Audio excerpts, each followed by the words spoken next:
Šta praviš danas? Sad pravim jedno ultra brzo, ultra ukusno jelo, odnosno salatu. Obrok salatu, srpska salata.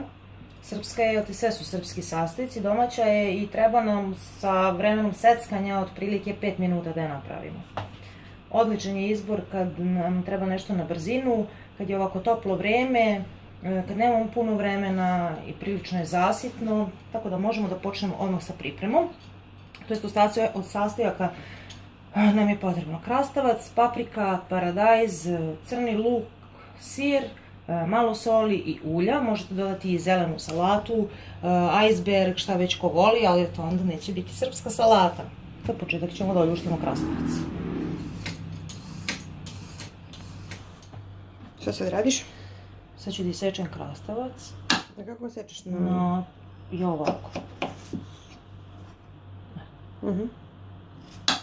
Proizvoljno se sečem i volimo ovako, ipak da se osjeti onako pod zubom, da ne bude baš tanko. Sve to ide u činiju. Sljedeće što nam treba je paprika. Seckamo papriku.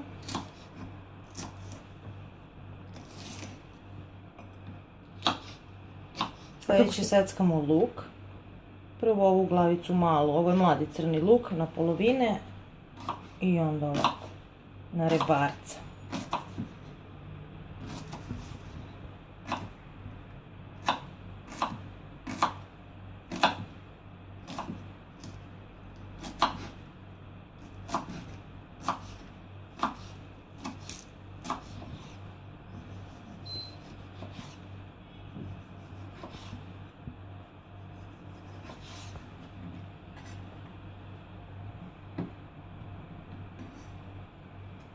Sljedeće što uzimamo jeste feta sir. Najbolje bi bilo ako imate domaći kravlji, stari kiseli sir, ali poslužit će i feta.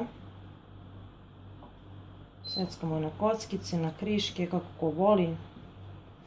To je kombinacija srpske i grčke salate. Da, sve.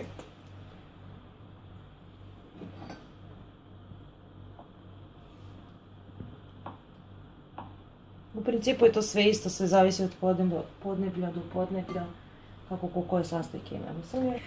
Svi sastojci su u jednoj čini i to je omiljeni deo kod ove salate, to jest kod pripreme bilo koje salate. Seckate, ubacujete u činiju, začinite po svom ukusu i jelo je spremno. Stavit ćemo soli, to neka pola kašičice kafene. Sve zavisi sad i od sira, najbolje da probate.